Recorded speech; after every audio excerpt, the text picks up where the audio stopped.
बिल्कुल, बहुत अच्छे भक्तों को धन्यवाद कीर्तन में भाग लेने के लिए। अभी हम लोग मंगलाचरण करते हैं। ओम अज्ञानतिमिरान्धस्य ज्ञानाञ्जनशलाकया चक्षुन्मीलितं येन तस्मै श्रीगुरुवे नमः। श्रीचैतन्यमनोभीष्टं स्थापितं येन भूतले स्वयं रूप कदा मह्यं ददाति स्वपदान्तिकम्।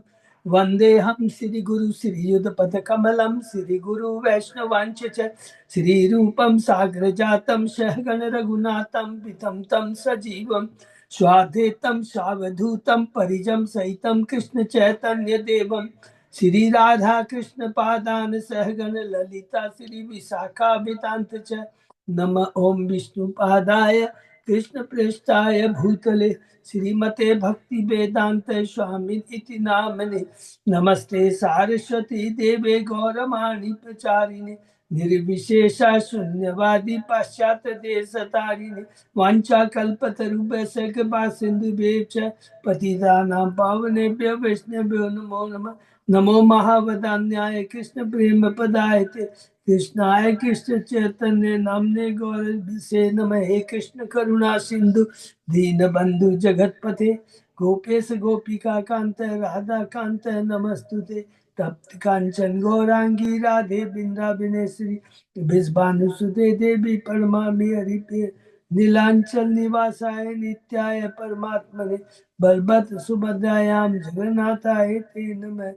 जय श्री कृष्ण चैतन्य प्रभु नित्यानंद श्री अद्वैत गदाधर श्रीवासादि गौर भक्त विंद मुखम करोति वाचालम पंगु लंघेगी यत्कृपातमहं वन्दे श्री गुरुमदीन तारिणं परमानंद माधवम श्री चैतन्येश्वरम।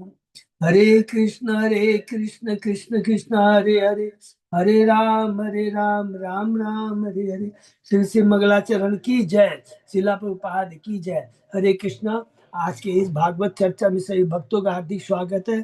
सभी भक्तों के चरणों में मेरा सादर दंडवत प्रणाम है। राधा माधव परम वैष्णव गुरु आचार्य की असीम कृपा से हम सब भक्त लोग मिलकर सिर्फ भागवतम के ऊपर कई दिनों से चर्चा कर पा रहे हैं। हम लोग कैंटो 10 के 72वें अध्याय में है। शीर्षक है जरासंध असुर का वध। और उसके पहले हम लोगों ने जो भी चर्चा की इस कैंटो 10 में बहुत संक्षेप में दोहराते हैं। हम लोगों ने गोकुल की लीला का वर्णन सुना अध्याय 1 से लेकर 10 के अंदर में, जिसमें भगवान का प्राकट्य है, भगवान का जन्मोत्सव है, भगवान का नामकरण है और भगवान ने किस प्रकार पुतना, सटकासुर और तृणावर्त का वध किया। लीलाएं दो हैं, दामोदर लीला और भगवान ने किस प्रकार यमलार्जुन का उद्धार किया। 11वें अध्याय से लेकर 37 अध्याय के अंदर में भगवान की वृंदावन की लीला है, जिसमें हमने देखा स्टार्टिंग कहाँ से है।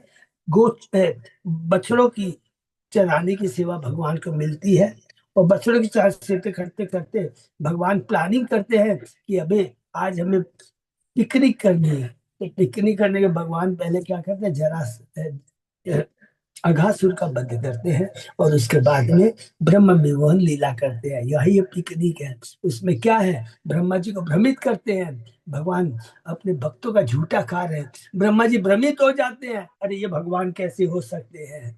और उसके बाद ब्रह्म विमोहन लीला बहुत दिव्य होती है। बाद में ब्रह्मा जी को समझ में आता है, ब्रह्मा जी की स्तुति है। इसके बाद में कालिया नाग के ऊपर भगवान ने किस प्रकार कालिया नाग को प्रताड़ित किया। कालिया नाग का इतिहास है, हम लोगों ने पढ़ा। धेनुकासुर का वध है, लंबासुर का वध है। और 21वें अध्याय में हमने देखा बहुत सुंदर कि किस प्रकार गोपियां भगवान का वेणुगीत गाती है। और वो वेणुगीत के बारे में बताते हैं सुखदेव गोस्वामी जी। यह केवल वृंदावन वासियों को नहीं, वहाँ के पेड़, नाले, पर्वतों, नदियों सबको दिव्य आनंद प्रदान करते हैं। 22वें अध्याय में चीरहरण लीला है। 23वें अध्याय में भगवान ने कृपा किस पर की है, ब्राह्मण पत्नियों के ऊपर कृपा की है। 24 से 27 तक गोवर्धन लीला है, हरि बोल। 29 से 33 के अंदर में गोपियों की दिव्य भक्ति का सुंदर वर्णन है, जिसके अंदर में भगवान कहते हैं कि हे गोपी, तुम्हारे भक्ति का ऋण मैं ब्रह्मा के जीवन काल में नहीं चुका सकता।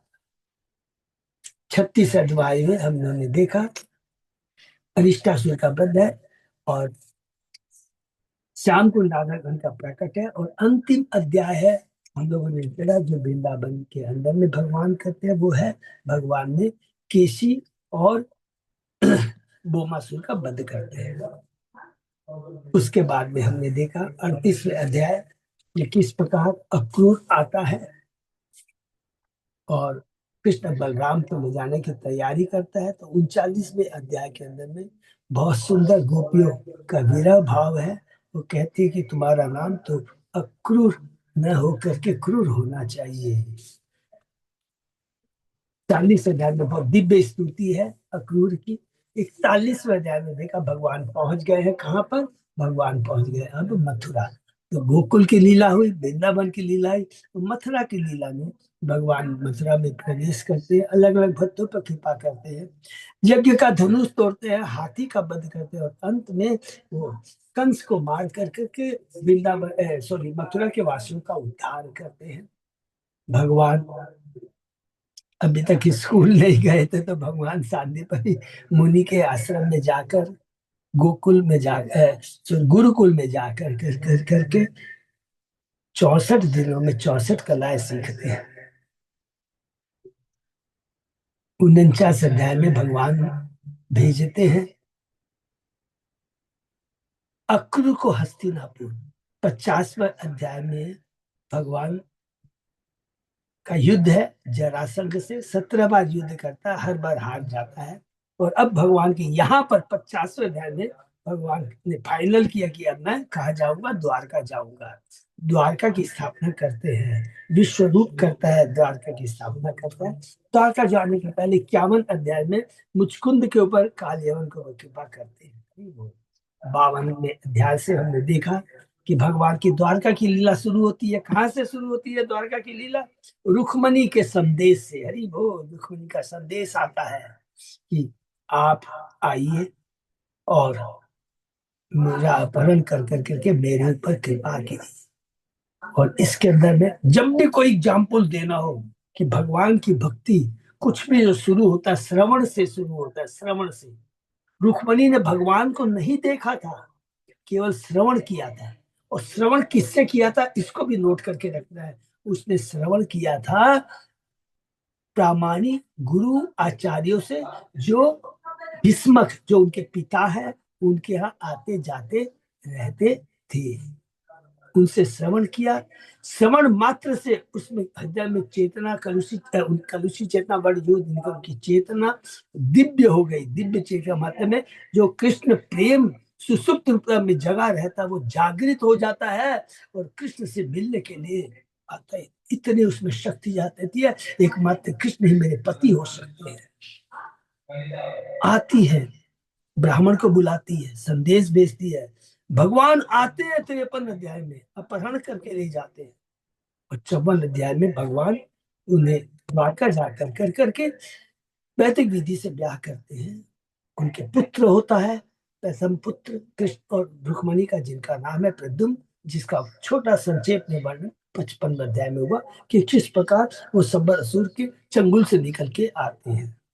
56 अध्याय में भगवान की और दो पट रानियों से ब्याह है, जामवती और सत्यभामा। लीला कौन सी है? समंतक मणि की लीला है। 57 अध्याय में भगवान दिखाना चाहते हैं कि ये जो धन संपत्ति है अगर भगवान की सेवा में नहीं लगता है, उत्पात हिंसा कष्ट उत्पन्न करता है। हमको लगता है मेरे पास में इतना बैंक बैलेंस है, यदि भगवान की सेवा में नहीं लगता है तो ये कष्ट का कोई चुरा के नहीं ले जाए। और ऐसा होता है, कभी गवर्नमेंट डिपार्टमेंट ले जाते हैं, कभी असुर लोग लेके चले जाते हैं, तो ये चलता है, ये दुख देता है। तो ये बताते हैं। और 58 अध्याय में भगवान ने और अपनी 5 पट रानियों कालिंदी मित्रबंधा सत्या भद्रा और लक्ष्मणा से ब्याह किया है। 59 अध्याय में भगवान ने 16,100 रानियों से ब्याह किया। 8 पट रानियों से ब्याह हो गया, अब 16,108 पट रानियों से ब्याह करते हैं। तो इस प्रकार भगवान के पास में 16,108 रानी है, जिनके अलग अलग महल है।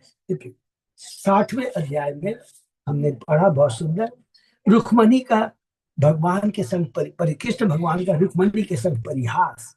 इस परिहास के अंदर ही एक बहुत दिव्य शिक्षा है। शिक्षा क्या है? जो भगवान का भक्त होता है वो दूरदर्शी होता है, भगवान का जो भक्त होता है बहुत बुद्धिमान होता है। भगवान का जो भक्त होता है उसका चेतना, उसकी जो इंद्रियां उसके बस में होती है, स्थिर प्रज्ञ होता है, कभी भी भ्रमित नहीं होता है। इतनी प्रगाढ़ कृष्ण भक्ति में वो दृढ़ हो जाता है कि और कुछ उसको नहीं लगता है। और भगवान कहते, यस रुक्मणी, मैंने तुमको जो चिढ़ाना चाहा कि तुमने बड़े बड़े ऐश्वर्य के प्रति, बड़े बड़े जो राजा धन ऐश्वर्य शक्तिशाली थे, उनको नकार कर करके मुझे तुमने चुना, क्योंकि तुम्हें मालूम है कि केवल भगवान की भक्ति, भक्तों का संग ही शाश्वत है, बाकी सब चीज बेकार है। ये शिक्षा 60वें अध्याय में। 61 अध्याय में बलराम बलराम जी रुक्मिणी का वध करते हैं। 62 अध्याय में हमने पढ़ा कि उषा कौन है, बाणासुर की पुत्री है, और अनिरुद्ध भगवान श्री कृष्ण का पौत्र है, प्रद्युम्न का पुत्र है। किस प्रकार उनका मिलन होता है। बाणासुर क्रोधित हो जाता है। कौन है बाणासुर? प्रहलाद महाराज की वंशज में है, विलोचन। विलोचन प्रहलाद का पुत्र विलोचन, विलोचन का पुत्र बलि, और बलि का पुत्र है बाणासुर। इसके ऊपर भगवान कैसे कृपा करते हैं? शंकर जी के माध्यम। 64वें अध्याय में राजा नृग का उद्धार है। इसमें शिक्षा कि भगवान कृपा करते हैं नृग के ऊपर में, क्योंकि उसने, राजा नृग ने भगवान के भक्त को मंदिर बनाने के लिए भगवत गीता भागवतम को प्रचार करने में मदद किया था। न कि वो बहुत बड़ा दानी था, बल्कि उसके माध्यम से ये सिखाते हैं कि ब्राह्मणों की संपत्ति का कभी भी उनके परमिशन के बिना भोग नहीं करना चाहिए। 55 अध्याय में भगवान बलराम की वृंदावन यात्रा में। 66वें अध्याय के अंदर में पौंड्रक, हरि बोल, पौंड्रक के ऊपर छद्म वासुदेव किस प्रकार उस पर भगवान कृपा करके उसे सारूप्य मुक्ति प्रदान करते हैं। लेकिन इसका मतलब, यहाँ शिक्षा बहुत इंपॉर्टेंट है, इसका मतलब ये नहीं है कि हमको भी हमेशा जो भी भक्ति है प्रतिकूल नहीं, अनुकूल भाव में करनी चाहिए। इसीलिए भले उसको सारूप्य मुक्ति मिल गई, लेकिन जब भगवान का शुद्ध भक्त होता है, न सालोक्य, न सारूप्य, न सामीप्य, न साष्टी, न सायुज, कोई तरह की 5 तरह की मुक्ति नहीं चाहता है। क्यों नहीं चाहता है? क्योंकि इसमें कृष्ण प्रेम नहीं है, कृष्ण भक्ति नहीं है। बैकुंठ की हमें नहीं चाहिए, जो है हमें गोलोक में, जहाँ कृष्ण की सेवा का आनंद मिलता है, गोपियां किस प्रकार दिव्य आनंद का अनुभव करती है, भगवान किस प्रकार आदान प्रदान कर करके दिव्य आनंद का अनुभव करते हैं, और उसे दिव्य प्रेम को देने के लिए बैकुंठ के वो नहीं, ये दास से भाव नहीं, साई ये सब नहीं, बैकुंठ की नहीं, गोलोक की भक्ति, गोलोक का प्रेम धन देने के लिए स्वयं कृष्ण राधा रानी का भाव, राधा रानी की कांति लेकर के चैतन्य महाप्रभु के भक्त के रूप में अवतार लेते हैं इस कलयुग में। उसकी लीला हम सुने, बहुत दिव्य है ये चैतन्य महाप्रभु का अवतार। तो ये हमने पढ़ा। और उसके बाद में 67 अध्याय में किस प्रकार बलराम जी नरकासुर के मित्र हैं, जीवित का वध करते हैं। 58वां अध्याय पुनः बहुत इंपॉर्टेंट तत्व से भरा है। शीर्षक तो है सांब का विवाह, कि सांब कौन है? सांब जामवंती का पुत्र है, और उसका ब्याह किससे होता है? लक्ष्मणा का अपहरण करता कौन है? दुर्योधन। तो इस लीला के माध्यम से भगवान बताते हैं कि जब तक भगवान की भक्ति से नहीं जुड़ेंगे, हमारी बुद्धि भ्रमित होती रहेगी। दुर्योधन देखिए कैसे अपशब्द यूज करता है भगवान के लिए, यादव के लिए। जैसे ही भगवान बलराम का जो हल रूपी, भगवान का बलराम का हल क्या काम करता है? जो हमारी जमीन तो उपजाऊ है, ये हमारा मनुष्य शरीर रूपी हृदय उपजाऊ तो है, लेकिन 3 गुणों के प्रभाव के चलते वो जो उसका, जिसमें अंदर में कृष्ण चेतना है, सुप्त रूप में बसी हुई है, अपने हल के द्वार से उसको जोत कर करके उस चेतना को जागृत कर देते हैं भगवान बलराम। इसलिए भगवान बलराम को क्या कहा गया? आदि गुरु कहा गया है, जो हमारी कलुषित चेतना को जागृत करते हैं। जैसे दुर्योधन की कलुषित चेतना तो उसको जागृत कर देते हैं। अपने हल के द्वारा पूरा हस्तिनापुर को टांगते। एक एक चीज के अंदर में तत्व है, और भगवान फिर उसमें क्षमा कर देते हैं। 61वें अध्याय में हमने देखा, 16वें अध्याय में, यहाँ से एक नया पड़ाव अब शुरू हो रहा है। पड़ाव क्या हो रहा है? नारद जी जाते हैं भगवान के घर, एक एक महल में जाते हैं, भगवान के ऐश्वर्य को देखते हैं और उनकी प्रशंसा करते हैं। और दूसरी तरफ दूसरी बहुत दिव्य शिक्षा है कि भगवान नारद जी के प्रति जो आचरण अपना प्रदर्शित करते हैं कि किस प्रकार परम वैष्णव का आदर करना चाहिए, सम्मान करना चाहिए। वो भगवान तो नहीं होता लेकिन भगवान के समान होता है, इसको नोट करके रख लेंगे। जितना भी हम श्रद्धा भगवान की करते हैं उतनी ही श्रद्धा से हमें भगवान के भक्तों की सेवा करनी चाहिए, क्योंकि भगवान कहते हैं कि भक्तों के माध्यम से ही मैं मेरी कृपा तुम्हें प्रदान हो सकती है, अगर डायरेक्ट मेरे पास में आओगे तो नहीं चलेगा। रघुनाथ दास स्वामी सीधा भगवान को ओवरटेक करके, चेतन भाव ओवरटेक कर कर कर करके, सॉरी, नित्यानंद को ओवरटेक कर करके चेतन महाप्रभु से मिलना चाहते हैं, नहीं मिलती है। नित्यानंद प्रभु की कृपा मिलती है, नित्या प्रभु उनके माथे पर अपना सर रखते हैं, उनको दंड के रूप में कौन था, दही चीड़ा पानी हाटी में जो उत्सव होता है, वो दंड के रूप में वो त्योहार बनाया जाता है। इसलिए भगवान के भक्त के बिना कभी भी भगवान नहीं मिलते हैं। 70वें अध्याय में अब भगवान को कृपा करनी है, किसके ऊपर में? जरासंध के ऊपर कृपा करनी है। भगवान को कृपा करनी है पांडव के ऊपर में, कि भगवान को मालूम है कि किस प्रकार दुर्योधन उन पर अत्याचार कर रहा है। तो भगवान पहले जाना चाहते हैं, पहले ये युधिष्ठिर महाराज की इच्छा पूरा करना चाहते हैं। तो ब्राह्मण आता है, कहता है कि जरासंध ने 20,800 राजाओं को बंदी करा, उनको मुक्त कीजिए। तुरंत उसके बाद कौन आ जाता है? नारद जी आता है। नहीं, अरे प्रभु, आपको राष्ट्रीय आपका परम भक्त युधिष्ठिर करना चाहता है, वो करे। तो भगवान तो जानते हैं क्या करना नहीं करना, लेकिन श्रेय किसको देते हैं? उद्धव को श्रेय देते हैं, उद्धव से सलाह लेते हैं। और उसको सलाह लेने के बाद में हम लोग ने देखा कि किस प्रकार भगवान 71वें अध्याय में हमने देखा अपनी पूरी रानियों को लेकर, बड़ी सुंदरता से हम लोग चलेंगे एकदम सीक्वेंस में, अपनी रानियों को, अपने बच्चों को, अपने सलाहकारों को, अपने सचिव को, सबको लेकर, सेनाओं को लेकर के इंद्रप्रस्थ पहुंचते हैं, हस्तिनापुर पहुंचते हैं। और जब भगवान को देखते हैं पांचों पांडव, उनका जो भाव है, हरि बोल, युधिष्ठिर महाराज सारी भौतिक चेतना खत्म हो जाती है। वो अपने को ऐसा अनुभव करता है कि मैं भौतिक जगत में नहीं हुआ, ये भाव आता है। ये दिव्य फल मिलता है अगर हम भगवान के भक्तों का दर्शन करते हैं, उनके मुखार मुद्दे सुनते हैं। तो वो जगह है, आज हमारे घर में जो भक्ति बीज क्लास होती है, इसको लाइटली मत लीजिएगा प्लीज। जहाँ भक्तों का संग होता है, हरि नाम की चर्चा होती है, वो जगन वृंदावन बन जाता है। तो ये बहुत बड़ा सौभाग्य है कि हम सब लोग मिल करके के भक्ति विधि क्लास कर पा रहे हैं। 72 अध्याय के अंदर में हमने देखा भगवान इंद्र पास पहुंच गए। एक दिन भगवान बैठे रहते हैं, युधिष्ठिर महाराज अपनी सभा में बैठे रहते हैं, भगवान भी रहते हैं, मुनि आचार्य भी रहते हैं, उनके मित्र रहते हैं। तो युधिष्ठिर महाराज कहना चाहता है, मैं राष्ट्रीय यज्ञ करूँ, मैं राजस्व अपनी इंद्रिय तृप्ति के लिए नहीं, मैं राजस्व के माध्यम से ये स्थापित करना चाहता हूं कि आप स्वयं भगवान, आप भगवान हैं। आपके बिना कोई चीज का अस्तित्व नहीं है। सारे देवी देवताओं को भी जो शक्ति मिली हुई है वो आपके माध्यम से, ये मैं देवताओं को भी बताना चाहता हूँ। इसलिए प्रभु, मैं सारे देवता ब्रह्मांड के सारे सारे उच्च माने पद पर स्थापित लोगों को, जिन्होंने योग किया है, तपस्या किया है, ध्यान किया है, सबको बुलाना चाहता हूँ और ये स्थापित करना चाहता हूँ कि आप ही भगवान है। तो भगवान तुरंत राजी हो जाते हैं। भगवान नहीं नहीं नहीं नहीं नहीं नहीं। और भगवान का उद्देश्य क्या है? कि बद्ध जीवों को सिखाना कि कृष्ण ही भगवान है। और भगवान का उद्देश्य क्या है?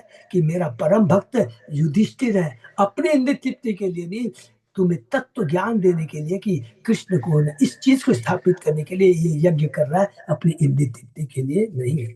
भगवान ने युधिष्ठिर महाराज के प्रपोजल को सराहा और उसके बाद में भगवान ने कहा कि तुम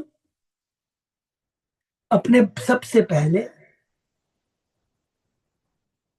अलग अलग अपने भाइयों को अलग अलग दिशा में भेजो, राजाओं को हरा कर करके, और उसके बाद में यज्ञ के लिए जो भी प्रचुर धन सामग्री की आवश्यकता वो लेकर आए।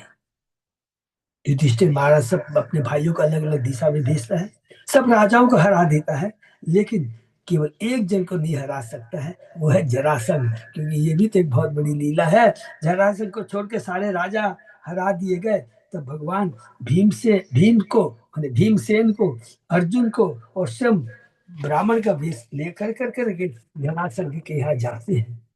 जरासंध इन तीनों के शारीरिक, ये बहुत सुंदर है, जरासंध इन तीनों के शारीरिक डिल डोल को तथा कलाइयों पर धनुष की डोरियों के बने चिन्ह को देखकर समझ जाता है ये क्षत्रिय कुल के सदस्य है, जिन्होंने ब्राह्मण का वेश रखा है।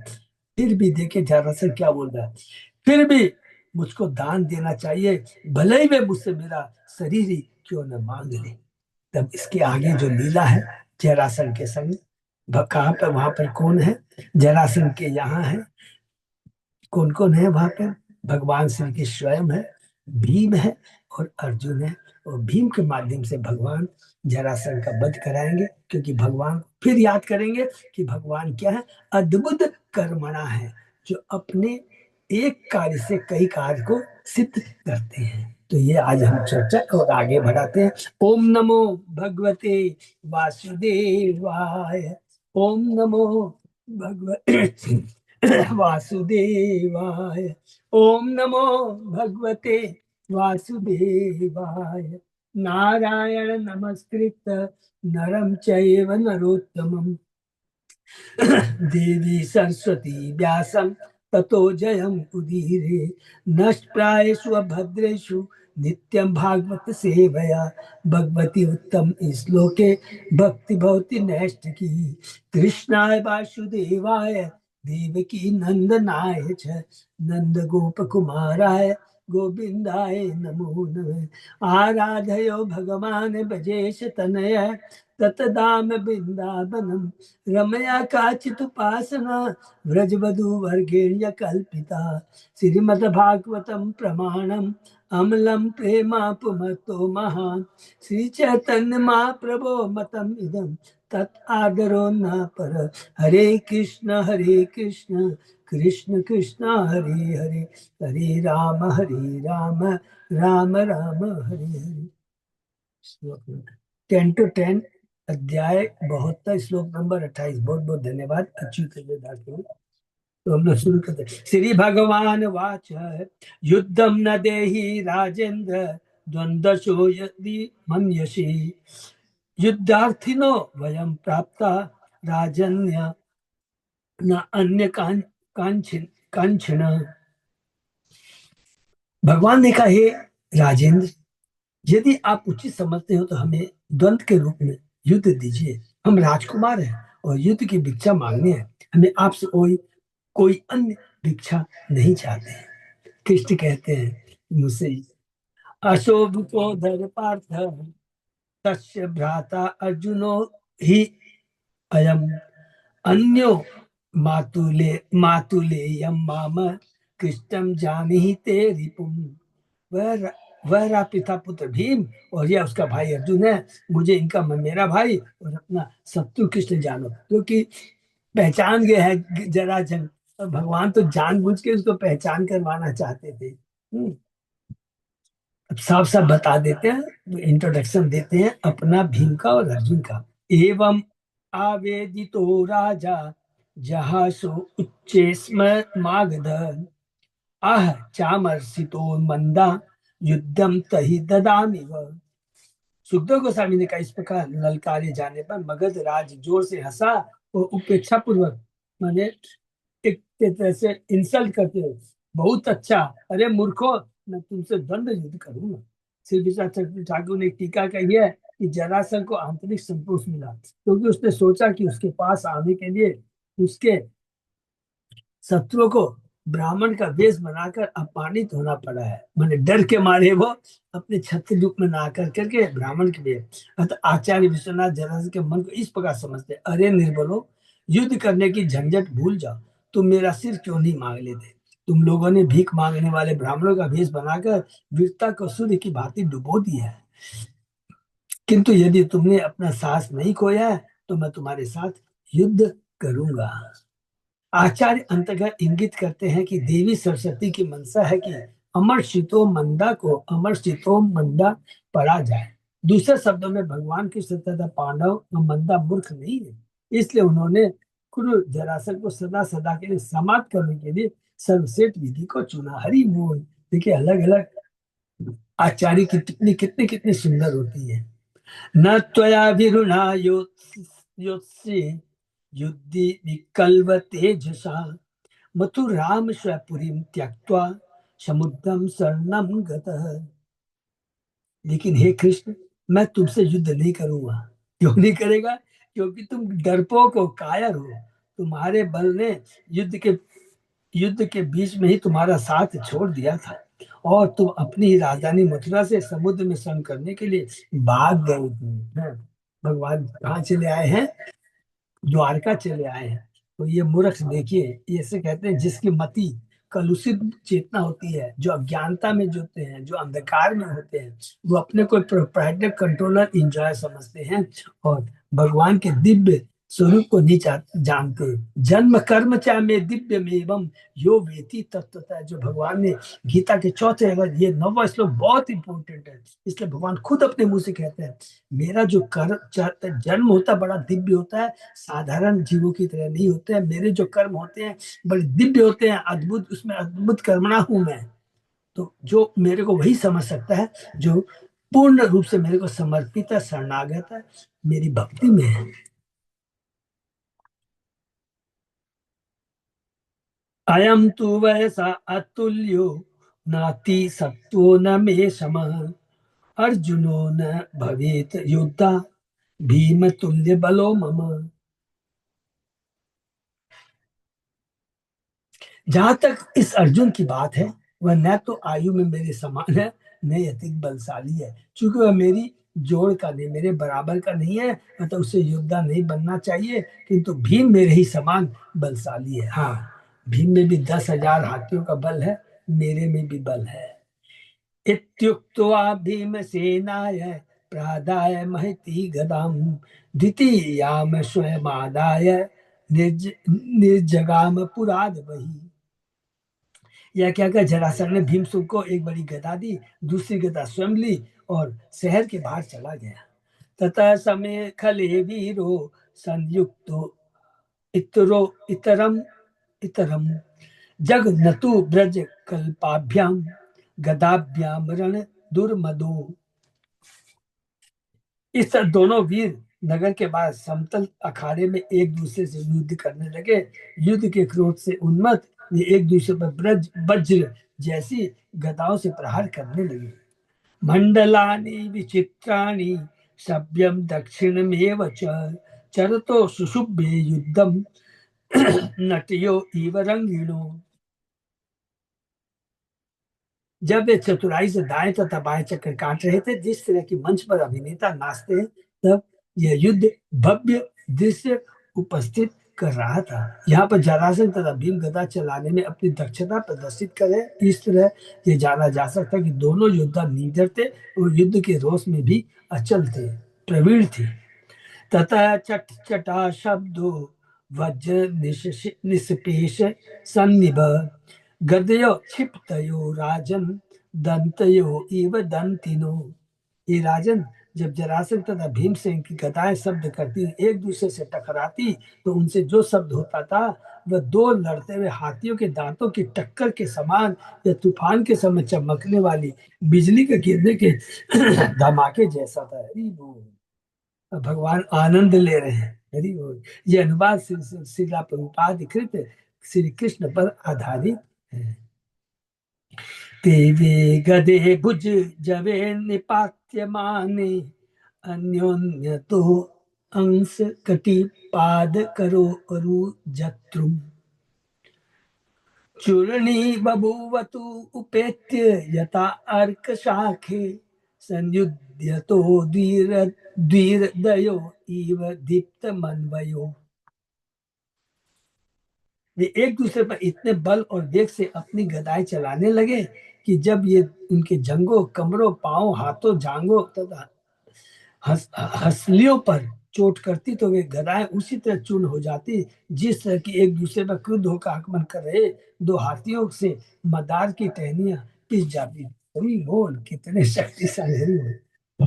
इत्थं तयो प्रहतयो गदयो निवीरो क्रुद्धोष मुष्टिभिः अय स्परशे अपिष्टाम् शब्द तयो प्रहरतो इबयो इव आशित निर्घात वज्र परुष तलताडनो उत्थत।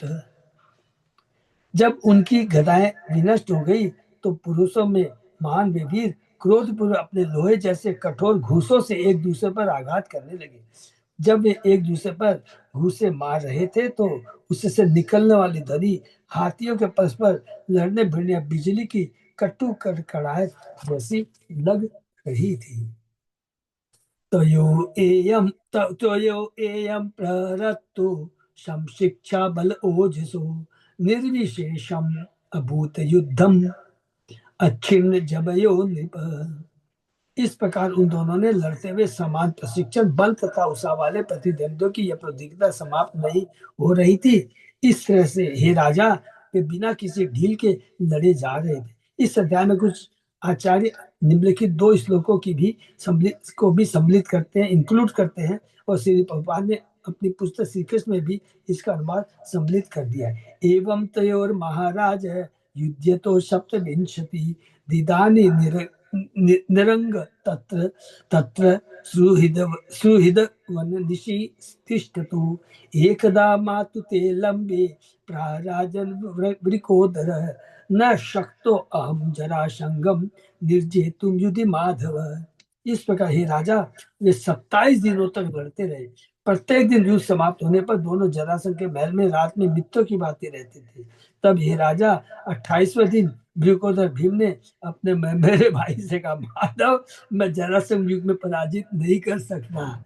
तो भगवान तो जानते ही ये सब कुछ लीला। अब भगवान उसको बुद्धि देंगे कि तुझे क्या करना। हरि बोल।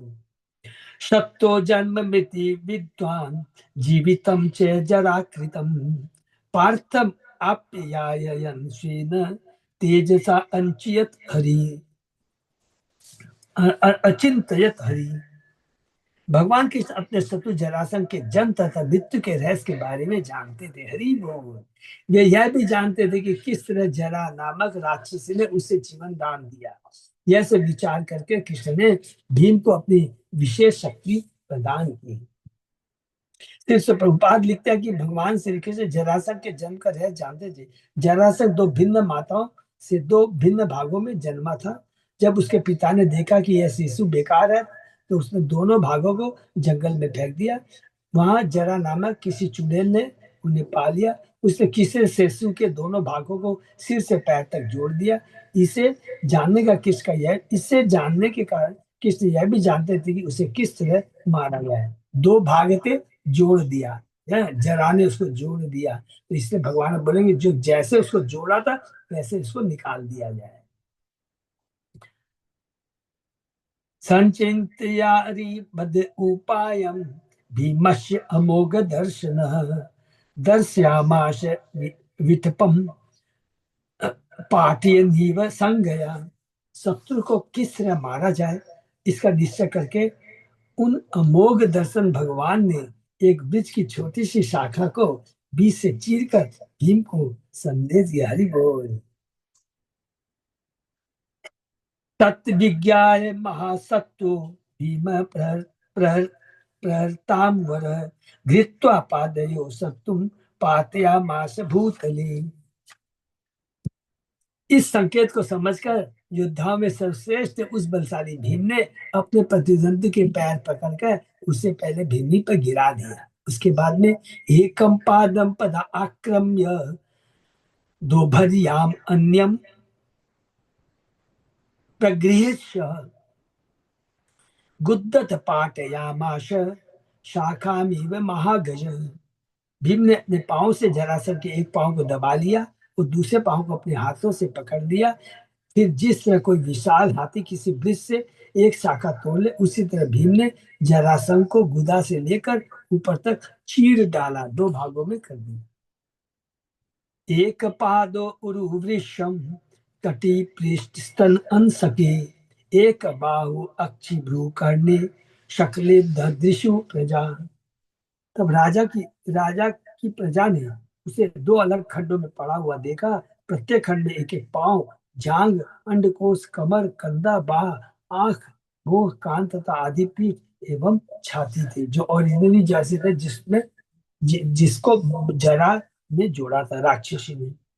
आहाकारो महानाशीष निहते मगधेश्वरे, पूजयाम आशतु भीमान परिरभ्य जयाच्युतो। मगध राज की मृत्यु होते ही हाहाकार होने लगा, जबकि अर्जुन तथा कृष्ण ने भीम का आलिंगन करके उसे बधाई दी। सहदेवम तत तनयम भगवान भूत भावन अभ्यश्चिंचत अमेयात्मा मगधा नाम पतिम प्रभु, मोचयामास राजन्यान संहृद्वा मागधेनये। समस्त जीवों के पालन करता था हितकारी अपरिमेय भगवान ने जरासंध के पुत्र सहदेव का अभिषेक मगध वासियों के नवीन राजा के रूप में कर दिया। तब भगवान ने उन समस्त राजाओं को मुक्त किया जिन्हें जरासंध ने बंदी बना रखा था। हरि बोल। श्रीपाद लिखते हैं, यद्यपि जरासंध का वध हो गया, किंतु न तो कृष्ण ने न ही दोनों पांडव भाइयों ने सिंहासन पर अपना अधिकार जता है। जरासंध को वध करने के पीछे उनका उद्देश्य विश्व शांति बनाए रखने के विरुद्ध उसके उत्पात को रोकना था। असुर सदैव उत्पात मचाता है क्योंकि वह अपनी शक्ति का दुरुपयोग करता है, जबकि देवतागण विश्व में शांति बनाए रखने का प्रयास करते हैं। भगवान कृष्ण का उद्देश्य सत्य पुरुषों को संरक्षण प्रदान करना और अशांति फैलाने वाले असुरों को मारना है। इसलिए श्री कृष्ण ने तुरंत ही जरासंध के पुत्र को बुलवाया, जिसका नाम सहदेव था, और उपयुक्त क्रियाक्रम के बाद उसे अपने पिता का आसन ग्रहण करने तथा शांतिपूर्ण राज्य चलाने का आदेश दिया। भगवान की संपूर्ण विश्व के स्वामी हैं। वे चाहते हैं कि प्रत्येक व्यक्ति शांति पूर्वक रहे और कृष्ण भावनामृत संपन्न करे। सहदेव को सिंहासन पर बैठाकर उन्होंने सारे राजाओं तथा राजकुमारों को मुक्त कर दिया, जिन्हें जरासंध ने व्यर्थ बंदी बना रखा था। परिता नाम साधु नाम विशासाय च दुष्कृताम धर्म संस्थापनार्थाय संभवामि युगे युगे। तो यहाँ पर लास्ट श्लोक में भगवान इसी चीज को यहाँ पर बताते हैं। हरे कृष्णा। तो यहाँ पर समाप्त हुआ कि भगवान ने अब जरासंध जैसे असुर का वध किया और शांति स्थापित करने के लिए, शांति का मतलब है, लेकिन ये तो होते हैं बाहरी कारण। जब भी हमसे कोई पूछे, ये है बाहरी कारण। अंतरंग कारण क्या है, आंतरिक कारण क्या है, कि जब भी भगवान कोई भी आप चीज देख लीजिएगा, जिसकी अंतरंग कारण क्या है, भगवान का अंतरंग कारण है आंतरिक। भगवान भक्तों के संग आदान प्रदान करते हैं, भक्तों के माध्यम से भक्ति का प्रचार करते हैं, किस भावना में, ये मूल कारण होता है। क्योंकि भगवान हमारी जो कलुषित चेतना है, हमारे हृदय में जो कृष्ण भावना में जागृत है, उसको जगाना चाहते हैं। और वो चीज एकमात्र एक ही चीज से जागृत हो सकती है, वो है भगवान की भक्ति, क्योंकि वो दिव्य है, आध्यात्मिक है।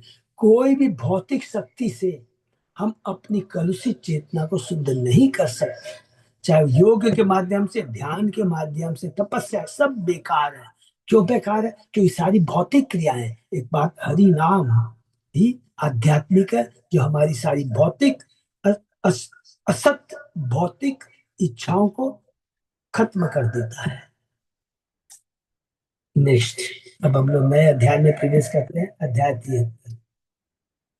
बंदी कैसे छुड़ाए गए, राजाओं को कृष्ण द्वारा आशीर्वाद। इस अध्याय में बताया गया कि जरासंध द्वारा बंदी बनाए गए राजा को छुड़ाने के बाद श्री कृष्ण ने किस तरह उन्हें दर्शन दिया और उन्हें राज की उपहार दिए। जब कृष्ण ने जरासंध द्वारा बंदी बनाए गए 20,800 राजाओं को छुड़ा दिया, तो तुरंत उन्होंने भूमि पर गिरकर उन्हें नमस्कार किया, सब राजाओं ने। फिर वे हाथ जोड़कर खड़े हो गए और उनकी स्तुति करने लगे।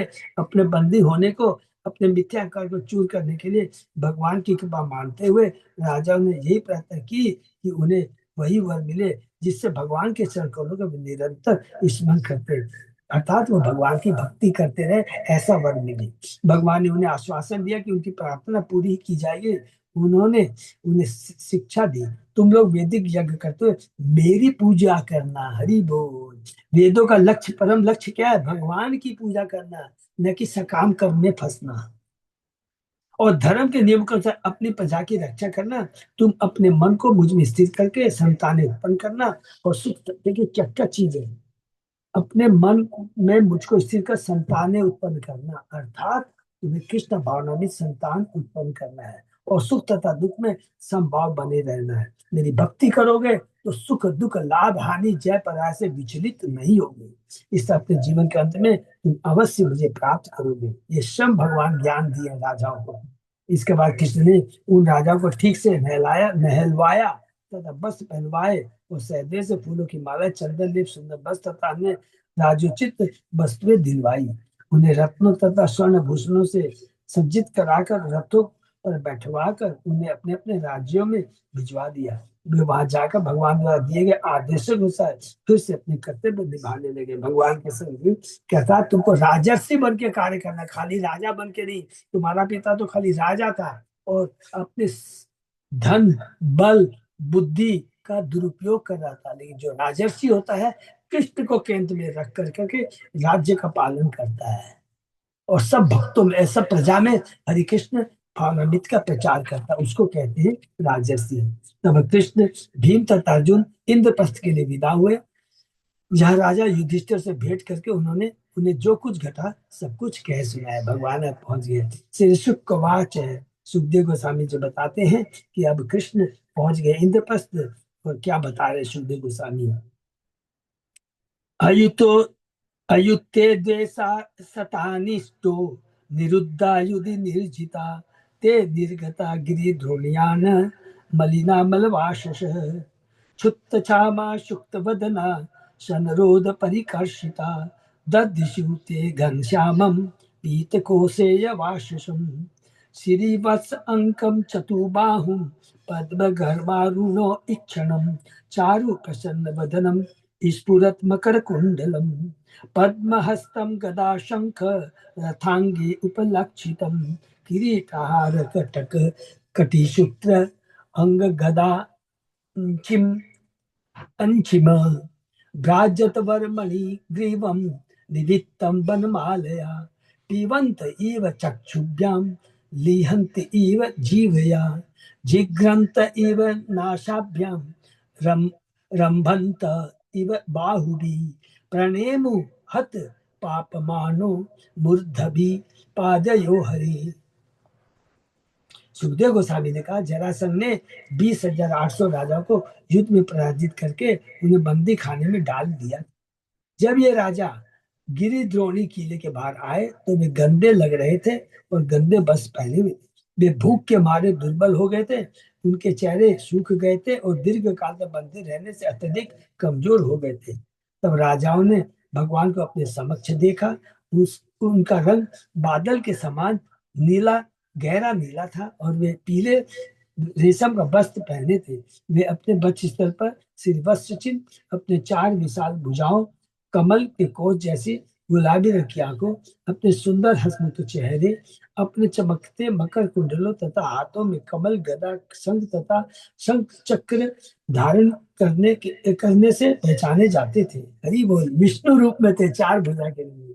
उनके शरीर में मुकुट, रत्न जड़ित गले की माला, सुनहरी करदनी, सुनहले कड़े तथा बाजूबंद शोभित थे और वे अपने गले में चमकीली मूल्यवान कौस्तुभमणि तथा जंगली फूलों की माला पहने थे। सारे राजा मानो अपनी आंखों से उनके सौंदर्य का पान कर रहे थे, अपनी जीभों से उन्हें चाट रहे थे। वो अपने नथुनों से उनकी सुगंधि का आस्वादन कर रहे थे और अपनी भुजाओं से उनका आलिंगन कर रहे थे।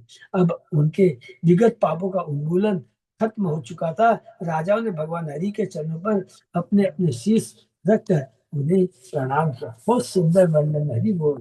राजाओं के बीच भगवान का रूप का वर्णन। कृष्ण संदर्शन आह्लाद ध्वस्त संरोधन प्रलमा प्रशंससु ऋषि केश ऋषिकेशम गिरबी प्रांजलयो नृपा। भगवान कृष्ण को देखने के आनंद से उनके बंदी होने की थकावट दूर हो जाने पर सारे राजा हाथ जोड़कर खड़े हो गए। उन्होंने ऋषिकेश की प्रशंसा की। देखिए बहुत इंपॉर्टेंट श्लोक है। क्या कह रहे, केवल भगवान कृष्ण को देखने के आनंद से सारे उनके भौतिक कष्ट जो थे शरीर के, पहले तो लिखा ना बड़े कमजोर हो गए थे, बड़े वो लग रहे थे, जैसे ही भगवान को देख दर्शन के सारे भौतिक कलमश कष्ट सब कुछ भूल गए। परीक्षित महाराज जंगल में शिकार करने गए थे, प्यास लगती है और ऋषि के गले में मरा हुआ सांप डाल देते हैं। लेकिन वही परीक्षित महाराज सुखदेव गोस्वामी के पास बैठे हैं, जो भगवान के परम भक्त व्यास देव के पुत्र हैं। उनसे हरि कथा सुनने से कहते हैं मेरी सारी भूख प्यास खत्म हो गई। 7 दिन तक बिना भूख बिना जल पानी कुछ भी लिए हरि कथा सुनते हैं। ये भगवान की हरि कथा सुनने का दिव्य फल है, भगवान का दर्शन करने का ये दिव्य फल है। हरि बोल। राजन राजान वाच पूछू, राजान माने एक से ज्यादा राजा है, इसलिए राजान पूछू। राजान वाच है, राजाओं ने कहा नमः ते देव देवेश प्रपन्नार्ति हरावय प्रपन्नाम पाहि न कृष्ण निर्वीणाम घोर संसृजे। राजाओं ने कहा हे शासन करता, हे देवताओं के स्वामी, हे शरणागत भक्तों के क्लेश को नष्ट करने वाले, हम आपको नमस्कार करते हैं। क्योंकि हमने आपकी शरण ग्रहण की है, अतः हे कृष्ण हमें इस विकट भौतिक जीवन से बचाइए, जिनसे हमें इतना निराश जिसने हमें इतना निराश बना दिया। हमें इस विकट भौतिक जीवन से बचाइए। देखिए कितनी बड़ी बात है, क्योंकि वो आप समझ में उनका आगे भगवान के दर्शन हुए हैं, चेतना शुद्ध हो गई है, तुरंत कहते हैं ये भौतिक जगत क्या है, दुखालयम अशाश्वत। कृष्ण भगवान खुद मामू पुनर्जन्म दुखालयम अशाश्वतम, गीता में भगवान खुद कहते हैं। नैनम नाथानुसूयामो मागधम मधुसूदन अनुग्रहो यत भवतो राज्ञ राज्ञम राज्य विभो च्युति विभो। हे प्रभु मधुसूदन, हम इस मगध राज को दोष नहीं देते, क्योंकि वास्तव में यह तो आपकी कृपा है कि हे विभु सारे राजा अपने राजपद से नीचे गिरते हैं। हरि बोल। ये तो आप भी जानते हैं किस समय क्या करना है। यह बहुत सुंदर बात है, यह महत्वपूर्ण बात है कि कृष्ण का दर्शन कर लेने पर तथा अपने पापों से शुद्ध हो जाने पर राजाओं को जरासंध के प्रति कोई भौतिक घृणा या कटुता का अनुभव नहीं हुआ। ये बहुत इंपॉर्टेंट लाइन है। जब भी हमारे किसी के प्रति है, क्योंकि हमारे अंदर में 3 गुणों के कारण 6 शत्रु हमारे अंदर में बैठे हुए हैं। शत्रु कोई बाहर नहीं है, शत्रु हमारे हृदय में काम क्रोध लोभ मोह मद मद। और जैसे ही उसी हृदय के अंदर जहां पर काम क्रोध लोभ मोह मत्सर, उसी के अंदर में हमारी जो चेतना शुद्ध चेतना है सोई हुई है। जैसे हरि नाम का कीर्तन करते हैं, भक्तों का संग करते हैं, तो वो सोई हुई जागृत जो दिव्य चेतना है वो जागृत हो जाती है। और ये जो काम क्रोध लोभ मोह मत वो है वो धराशायी हो जाते हैं। ये बहुत इंपॉर्टेंट यहाँ बताया। तो इस उनकी सारी भौतिक घृणा या कटुता नष्ट हो जाती है कृष्ण का दर्शन करने मात्र से ही। राजागण कृष्ण भावनित की स्थिति को प्राप्त हो गए और ये श्लोक बोलने लगे जो गहन आध्यात्मिक ज्ञान को दिखाने वाले हैं। कितना सुंदर बात, मगध राज को दोष नहीं देते। ये तो आपके 3 गुणों का प्रभाव है, जो माने माया का प्रभाव है, जो हमें भ्रमित करता रहता है। राजेश्वर्य मदो उन्नदो न श्रेयो विन्दते नृप त्वत्माया मोहितो नित्या मन्यते संपदो अचला। अपने ऐश्वर्य तथा शासन शक्ति के मत से चूर राजा आत्म संयम खो देता है और अपना असली कल्याण प्राप्त नहीं कर सकता, जो कि अभी इस कलयुग में हो रहा है। इस तरह आपकी माया शक्ति से, जो हम लोग अभी डिस्कस कर रहे हैं, जो कि 3 गुणों से बंदी ये से मोहग्रस्त होकर वह अपनी क्षणिक संपदा को स्थायी मान बैठता है। बहुत सुंदर तत्व ज्ञान कहते हैं, क्षणिक संपदा को स्थायी मान लेता है। यही चीज हमको याद आ गया, भगवान कपिल माता देवती को कहते हैं, जीव को जो मनुष्य शरीर मिला है बहुत दुर्लभ है, उसको नकार कर करके जो भौतिक जगत में जो असत्य है उसी को सत्य मान लेता है, और और है, और उसको और प्राप्त करने के लिए खूब प्रयत्न करता है। लेकिन काल की शक्ति से उसको नष्ट होना है, वो नष्ट हो जाती है और फिर पश्चाताप करता है, दुख करता है। यही है भौतिक जगत। देवती माता को बता, सेम चीज यहाँ पर राजा कह रहे हैं। उन्नत सब कुछ सूचित करता है कि जो मिथ्या अहंकार से मद मदा मदांध हो जाता है, नशे में चूर हो जाता है, वह सदाचार की सीमा तोड़ देता है। मनुष्य जीवन धर्म के द्वारा अनुशासित होने के लिए, जिससे धीरे धीरे कृष्ण भावना की पूर्णता तक बढ़ा जा सके। किंतु मूर्ख व्यक्ति संपत्ति तथा शक्ति से अंधा होकर ईश्वर तथा प्रकृति के नियमों के विरुद्ध मन माने ढंग से कर्म करने में इच्छुकता नहीं। दुर्भाग्य आज संपन्न पाश्चात्य देशों में यही स्थिति। हरि बोल। मनुष्य जीवन धर्म के द्वारा अनुशासित होने के लिए है, अर्थात मनुष्य जीवन यदि वास्तव में मनुष्य कहलाना चाहते हैं तो पहले हमें अनुशासित होना पड़ेगा, अर्थात वर्णाश्रम धर्म का पालन करना पड़ेगा। अगर हम वर्णाश्रम धर्म का पालन नहीं होता है तो मनुष्य कहलाते हुए भी पशु के समान है, क्योंकि ये वर्ण आश्रम पशुओं में नहीं पाते, केवल मनुष्य में पाया जाता है, ब्राह्मण क्षत्रिय वैश्य। और जब इस अनुशासन को हम लोग मेंटेन करेंगे तो स्वतः ही हम लोग सतोगुण लेवल पे आ जाएंगे और धीरे धीरे हम लोग कृष्ण भावना की तरफ हम लोग मुड़ जाएंगे। रजोगुण तमोगुण में रह के कभी भी सोच भी नहीं सकता कृष्ण भक्ति का। आप सोचिए रजोगुण की कितना खतरनाक है। हमने गीता में पढ़ा है, जब रजोगुण में होता है, तमोगुण में होता है, उसकी मनोवृत्ति कैसी होती, कितनी खतरनाक होती है।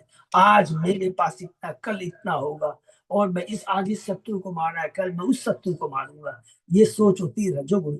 होना वही है जो उसके भाग में लिखा है, नहीं होता है तो क्रूर हो जाता है, फिर तमोगुणी रास्ता अपनाता है, ये इनके इन पर काम करता है, उसमें भी सक्सेस नहीं होता है। तो वो क्या होता है, अपनी माने उसकी जो चेतना वो कर ले। भगवान ने काम क्रोध गीता के दूसरे अध्याय में है, वो अपने से गिर जाता है। गिर जाता माने वो पशु वृत्ति को प्राप्त हो जाता है, उसका अगला जन्म पशु वृत्ति में मिलता है। क्रोधात भवति सम्मोह समझते प्रमाद बुद्धि नाशो, क्रोधात भवति सम्मोह, ये बहुत सुंदर श्लोक है। बुद्धि नाश प्रणश्यति, वो अपने अपने लेवल से गिर जाता है। बहुत इंपॉर्टेंट श्लोक है ये। क्रोधात भवति सम्मोह, मृग तृषाम यथा बाला मन्यंत उदकाशयम्, एवं विकारी की मायाम अयुक्ता वस्तु चक्षति। जिस तरह बाल बुद्धि वाले लोग रेगिस्तान में मृग तृष्णा को जलाशय मान लेते हैं, उसी तरह जो अविवेकी है वे माया के विकारों को वास्तविक मान लेते हैं। माया जो हमें झुलाती है, नाच नचाती है, कि क्या नचाती है माया का काम, तुम शरीर हो, ये भौतिक जगत शाश्वत है, you are the proprietor controller enjoyer. ये तीन गुणों का है, ये हमको इस तरह से नचाते हैं और भ्रमित करते हैं। वयम पुरा श्री मदनष्ट दृष्टयो जिज्ञास्या अस्या इतरो इतर स्पृध धनंत प्रजाश्वा अति निर्गणा प्रभो प्रत्युम पुरत्वा अभिगणन्य दुर्मदा त एव कृष्णाद्य गंभीर रन्हसा दुरंत वीर्येन विचालिता श्रिय का, का, काले कालेन तत्वा भवतो अनुकंपया विनष्ट दर्पाचरणो स्मरामति। इसके पूर्व धन के मद से अंधे होकर हमने इस पृथ्वी को जीतना चाहता, और इस तरह हम अपनी ही प्रजा को क्रूरतापूर्वक यातना देते हुए विजय पाने के लिए एक दूसरे से लड़ते रहे। हे प्रभु, हमने उद्यत होकर अपने समक्ष मृत्यु रूप में उपस्थित आपका अनादर किया, माने काल का। किंतु हे कृष्ण, कृष्ण भी काल के रूप, किंतु हे कृष्ण, अब आपका वह शक्ति स्वरूप जो काल कहलाता है और रहस्यमय ढंग से तथा दुर्मद रूप में गतिशील है, उसने हमसे हमारे ऐश्वर्य छीन लिए, जो कि अब आपने दया करके हमारे गर्व को नष्ट कर दिया है। अतः हमारी आपसे याचना है कि हम केवल आपके चरण कमलों का स्मरण करते रहे। हरि बोल। बहुत सुंदर प्रार्थना कर रहे हैं। अतो न राज्यम मृगतृष्णे रूपितम देहेन शश्वत पतता रुजाम्भुवा उपासितव्यम स्प्रियामहे विभो क्रिया फलम प्रेत्य च कर्ण रोचनम। अब हम कभी भी मृग तृष्णा तुल्य ऐसे राज्य के लिए लालायित नहीं होंगे। मृग तृष्णा तुल्य, चूंकि दिखता है कि हमें सुख प्रदान करेगा, जिस प्रकार रेगिस्तान में हमको दूर से दिखाई देता है जल है लेकिन जल नहीं रहता है, उसी तरह ये चीजें, भौतिक चीजें, ये संबंध हमें सुख प्रदान करेंगे। ये माया मृग तृष्णा के समान है। किसी भी समय कोई भी चीज धोखा दे सकती है, हमारा शरीर, हमारे संबंध, हमारी ये प्रतिष्ठा, कुछ भी हो, सब मृग तृष्णा के समान है। और जो इस मर्त्य शरीर द्वारा सेवित हो, वह शरीर जो रोग तथा कष्ट का कारण हो, वह प्रत्येक क्षण क्षीण होने वाला हो। हे विभु, न ही हम अपने अगले जन्म के पुण्य न ही हम अगले जन्म में पुण्य कर्म के दिव्य फल भोगने की लालसा रखेंगे, क्योंकि ऐसे फलों का वायदा कानों के लिए रिक्त बहलावे के समान है। हरि बोल। राज्य को, अपना राज्य को अथवा राजनीतिक प्रभुता को बनाए रखने के लिए मनुष्य को कठिन श्रम करना होता है। फिर भी वह शरीर जो कि मनुष्य की राजनीतिक शक्ति को बनाए रखने के कठिन श्रम करता है, स्वयं नश्वर। हरि बोल।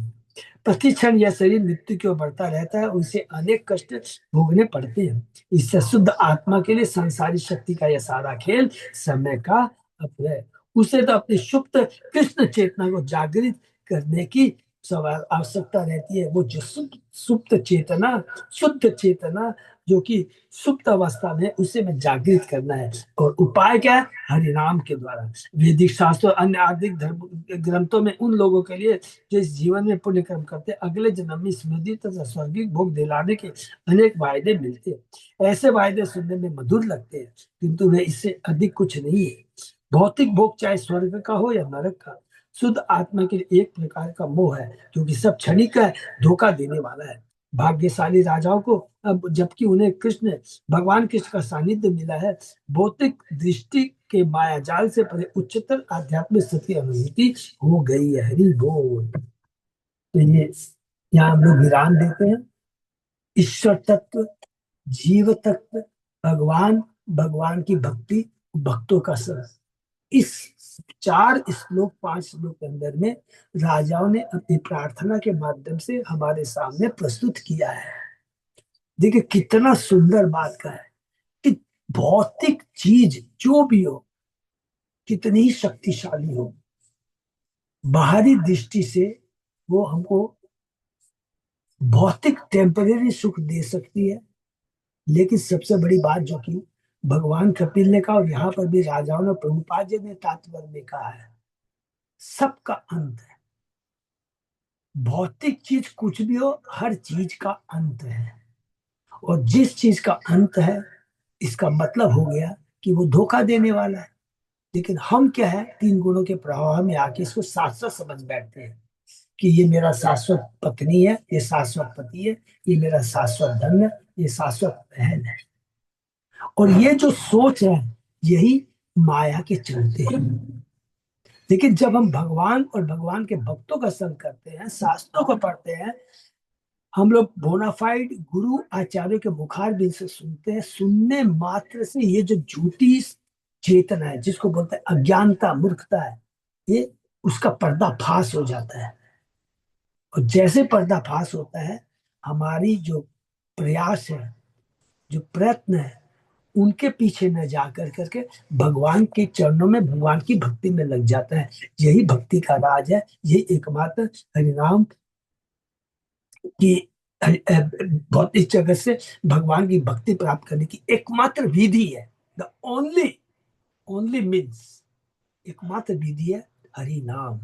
क्योंकि ये कलयुग की लफ्ज यही बात है, तो इसी का हमें प्रयास करना। बहुत सुंदर राजाओं ने कहा है, और जानते तो हैं सब लोग, हम सब जानते हैं। ये तो हो गया ज्ञान, लेकिन विज्ञान के रूप में, अर्थात इसको अपने रियलाइजेशन के रूप में अपने जीवन में कैसे उतारे, ये हम लोग प्रयत्न कर रहे हैं। भगवान गुरु आचार्य से प्रार्थना करें, अवश्य सक्सेस होंगे हम लोग। ठीक है ना? हरे कृष्णा। किसी का कोई प्रश्न?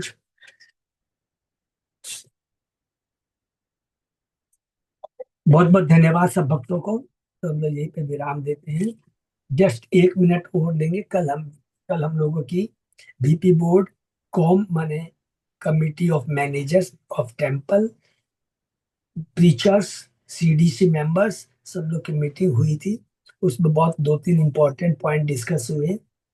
हमारे अच्युत दास बाबू भी थे, तो वो हम लोग नेक्स्ट क्लास में एक बार डिस्कस कर लेंगे। और या हो सकेगा तो हम लोग जगन्नाथ कौर का में मीटिंग करके या किसी एक ऑनलाइन मीटिंग करके कर लेंगे। उसमें एक जो बहुत इंपॉर्टेंट पॉइंट जो कहा गया, जो कि हुआ, कि जिन लोगों ने दीक्षा ली है, वो दीक्षा लेने के बाद में वास्तव में एज ए दीक्षित भक्त की तरह अपना जीवन यापन कर रहे हैं।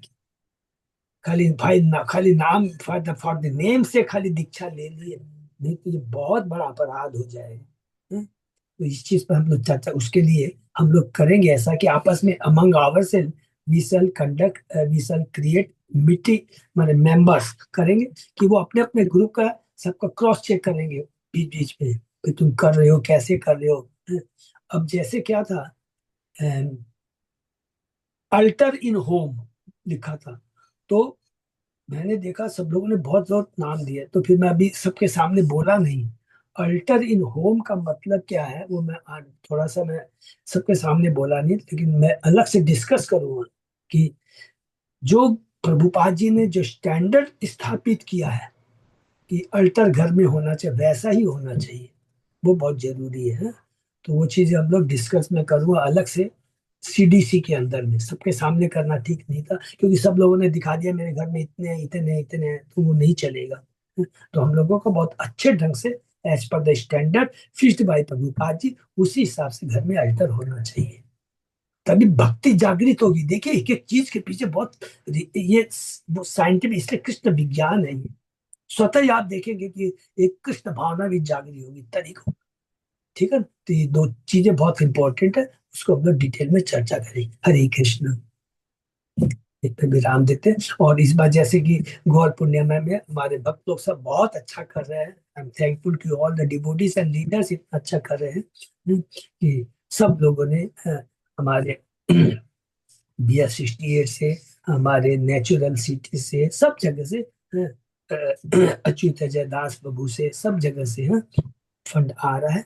और आजकल भी 2 दिन मिल करके हम लोग फंड पूरा भेज देंगे। ठीक है ना? हरे कृष्णा। बहुत बहुत धन्यवाद। हरे हरे, दंडवत प्रणाम प्रभु जी। अच्युत अजय दास को कोई अनाउंसमेंट है प्रभु कुछ? नहीं प्रभु जी, बस आपने बता दिया। ठीक है वो, थैंक यू सो मच। फिर धन्यवाद। फिर आज का सेशन ही विराम देते हैं।